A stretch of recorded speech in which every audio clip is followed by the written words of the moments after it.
Welcome back to the Mortgage Mentor Podcast. Man, the myth, the legend, Joubert Caston. That seller might be able to pay for your closing costs, buy down your interest rate. That's not happening. It's just going to force us realtors to actually be more transparent. On every single deal, the seller is paying the buyer's agent compensation. It's all about being transparent with my seller about what you can do as compared to what you're obligated to do. You don't act now, because if you refinance, you're not going to refi for a higher rate. You're going to refinance to save money, right?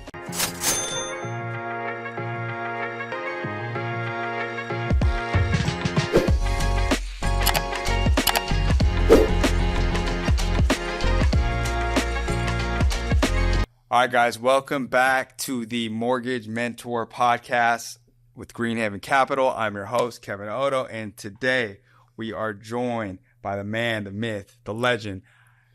He's a realtor, but first and foremost, he's a friend, a great friend, my man, Joubert Caston. How you doing today, brother? Oh, come on, man. You know, I'm chilling like ice, man. I'm good. I'm blessed to be here. I love being here. And, hey, man, I love being a part of all this, man. I look forward to what we got going. Man, appreciate you being here. So let's just hop right into it. Can you just start off and tell us a little bit about yourself and how long you've been in the real estate industry? Yeah, absolutely. So my name is Joubert Caston. First and foremost, I'm a disappointment. Reason why is because I got a super French name. I don't speak one word of French. I've been in the real estate industry for going on 5 years, but I've been going hard for about 4 years. And when I came into the industry, you meet so many professionals, as you know. Yeah. And I was so blessed that we got together years ago. And, you and I have been able to connect, and you've been making everything so easy for myself and all of my clients. And it's really helped my journey in real estate be more efficient and, just getting things done when you can rely on somebody as professional as you to know that you got somebody strong to be there for you. I appreciate that. I'm in the game. Teamwork is definitely key. You get a solid team. It's great working with agents that know what they're doing, that communicate well, they're on the same page. So at the same token, man, I appreciate you. You make my job easy as well, man. Come on, man. Believe that. Come on. I love it, man. Yeah. Greenhaven. Let's go. Let's go. So, man, let's just dive into it, man. Right now, we're in August 2024. Rates have started to come down. Yeah. What do you think is going on in the industry right now? What are you seeing? You know what? So, the rates coming down is a huge blessing, right? Because a lot of people are taking this opportunity to actually get off the fence and start coming more into the game, right? And I think what we're going to see a lot more now is that we're going to see a lot more buyers, and there already are out there, coming out, attempting to go ahead and make their first step in purchasing a home. And, it's great for real estate. It's great for people, but there's also pros and cons with the rates coming down that people need to be aware of. Right, such as the competition that comes with it, and just being able to put themselves in the best situation to actually buy a house at the right price and actually be able to afford the rates. Yeah, you got a good point there. The lower rates definitely are bringing down affordability. I think affordability was probably one of the main factors that were keeping a lot of people on the fence. Right. Rates go down, affordability increases, brings more buyers. But you're right. Bringing more buyers into a market with not a lot of inventory just means home prices are going to come back up. So, I don't know. To me, I feel like the right now to get in the market is sooner than later, because, you could always refinance at a lower rate, but you can't really change the price you pay for a house, right? Absolutely. And you said it so perfectly there, right?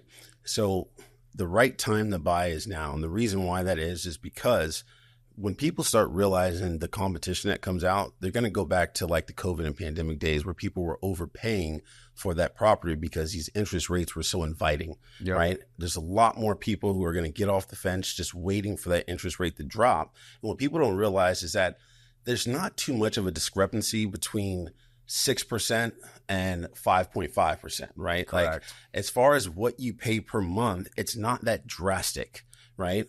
But what is drastic is that when those mortgage rates do come down, that competition is going to really raise the price of the homes up, which for affordability's sake is going to be not so much the benefit factor for people looking to buy, because they're going to be paying more for the house. So, better than we all do is, the main reason why we say date the rate, right, and marry the house is because if you can afford the payment now and you can refinance later, that's just going to make everything better for you. And which is why we talk about, hey, get in the game now. Yep. Right. If you wait until stuff starts dropping more, you're going to be in a competition with a lot more people out there. That's going to drive the price of that home up. Now you might be taking yourself out of that bracket to have that affordability to actually buy the house. Exactly. You may not even save anything. You end up paying 20, 30 grand more for a house. You save 0.5% on the interest rate. End of the day, you might be paying the same thing what you might be paying right now. Right. But more importantly, is what I think about too is like with the increased competition, even if you can't afford the higher payment or you're willing to pay 20, 30, 40 grand, however much over the purchase price, you may risk losing actually the dream house. So it goes, to me, I look at more than just numbers and payment. It's, the house is more than just a financial investment. It's a place where you raise your family, you raise your kids, you have, that's your comfort. That's where you live every day. And if you find that dream house that you love or something that fits your budget and you want that place and you just can't get it because there's a cash offer on the table now or 10 offers, like that could be more devastating than even just paying a little bit more too, don't you think? Yes, and absolutely. And to that point, that's where, I go back to what I just said before, right? The difference in that mortgage rate between a 6.5 and 5.5 is so small as compared to the price that people may actually have to pay for the house, right? Correct. So when it comes down to it, what we're talking about is affordability when it comes to being able to actually afford the house. So when people go to look into buy a property, what you really need to focus on is, even if it is a 6.5 interest rate or 6%, right? If you can afford that payment, first and foremost, that should give you the green light in order to purchase that home now, because you can always refinance later. Because at the end of the day, a professional like yourself, professional like myself, we want to put you in a home because that home is your dream home.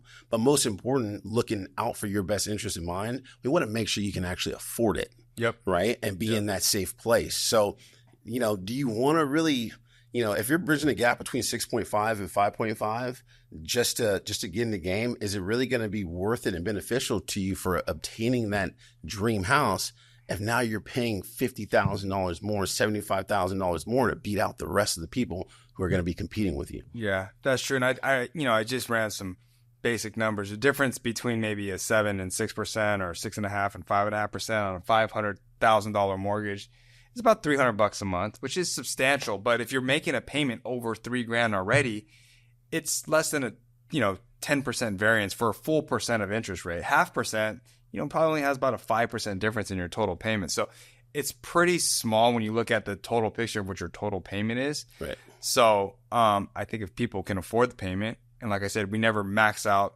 people's budget. We always ask them what's the payment they feel comfortable with. So we're trying to qualify people based off what they feel comfortable paying. And I feel like if it's within that comfort zone, act now. Because if you refinance, you're not going to refi for a higher rate. You're going to refinance to save money, right? It's like, so the chances of your payment actually going up are relatively slim because no one's going to refinance to take a higher rate, right? Right. So, and there's so many great opportunities, and what people don't realize is that because the interest rates might be high to their perspective, which is keeping them on the fence, people don't realize is that we can actually get really creative on how we package these deals. Correct. Right? There's concessions, there's different ways that we can do interest rate buy downs and having people save money on their closing costs that essentially put them more in the game at buying that house at a more affordable price than actually waiting for that interest rate to come down, right, to buy a more expensive house. So people really should be enticed to look at and speaking to someone like yourself, someone like myself, to really crunch down their numbers, right? And really get themselves acclimated to being comfortable on what their possibility is and actually getting the house now as compared to waiting for interest rates to keep coming down. Because at the end of the day, when the competition comes, that house is going to be a lot more money, which is going to be a lot more challenging for somebody who's trying to obtain that perfect dream home. That brings up a great point. When there's more competition, a buyer is less likely to be able to get these creative financing solutions. They're less likely to have a seller pay for their closing costs or get credits to buy down their interest rate or do things just to make the home more affordable for the buyer. So even though rates may be a little bit higher now than they may be a year from now, they may have an opportunity to still get a better deal right now. Because look, there's only no offers, one offer on a house. That seller might be able to pay for your closing costs, buy down your interest rate. When there's 6, 7, 10 offers on a house, that's not happening. No. It's like take it or leave it. Right. And guess what? It's not only the financing. Like back in 2021 when the market was crazy, people were buying houses with no contingencies. They couldn't even, have an inspection contingency. So it was opening up people to a lot more risk. So I think now, we're seeing a more normalized market, a little bit more inventory, not seeing 20 offers on a house.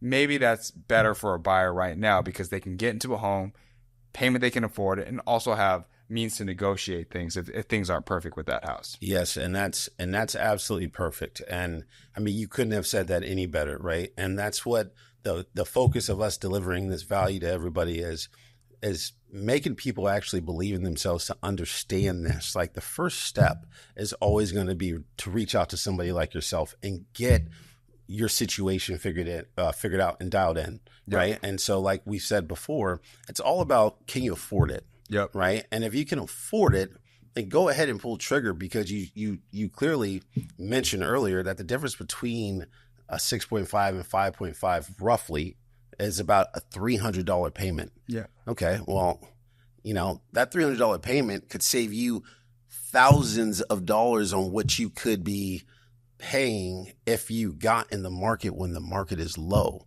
Right. And then you take out the advantages that you have now of purchasing a home because, like you said, with multiple offers out there, right, the seller is going to be less inclined to giving the concessions and making sure that you have the best. And those are important factors. A lot of the times, as you know, people lose out on their dream home because they can't get those concessions. Right. And, those concessions help a lot when it comes to even first time home buyers or whoever, because you're able to save some money. You're able to get things done so that you make the transition of you moving into that house a lot more smoother. I agree, man. So we have a few minutes left. I just want to touch on something really quick, not to switch gears too much, but there's been some changes in the real estate industry. Yeah. These new compensation agreements have started to roll out. What are you seeing so far?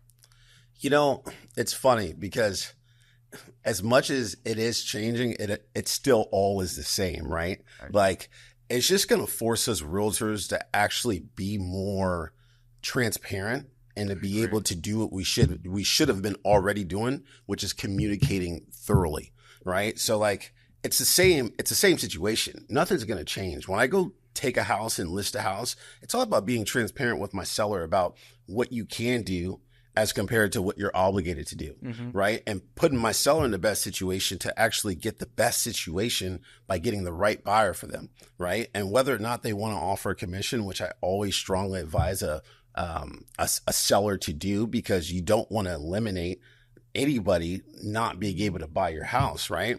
On the same token, it's going to be completely transparent on the buyer's end too, because now these buyers are coming into a situation where when they contact agents are going to have to make it known up front that they're not working for free. It used to be this like imagination, it was so common to be like, okay, I'll help you. Yeah. Right. Like I'll take care of you.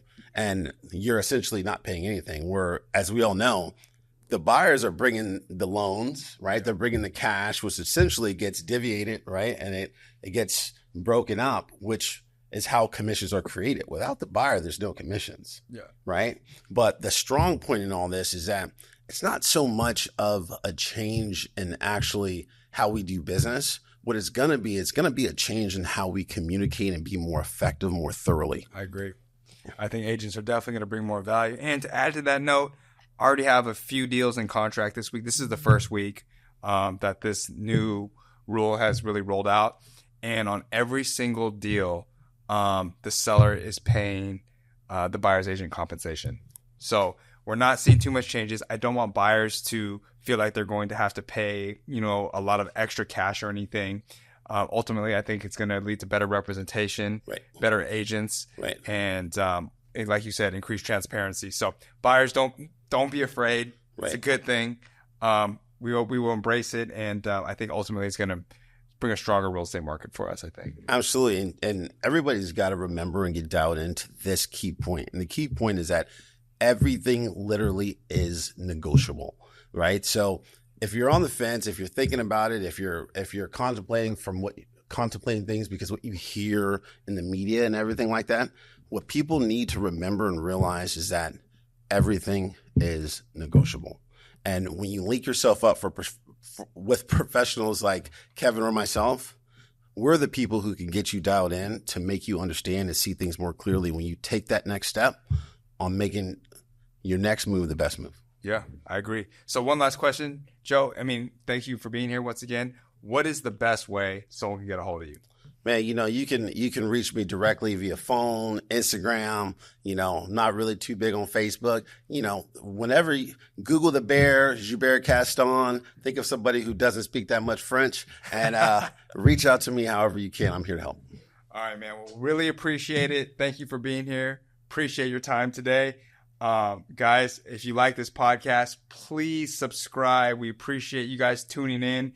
And stay tuned for the next one for more real estate and financial news. Come on, man. We out here.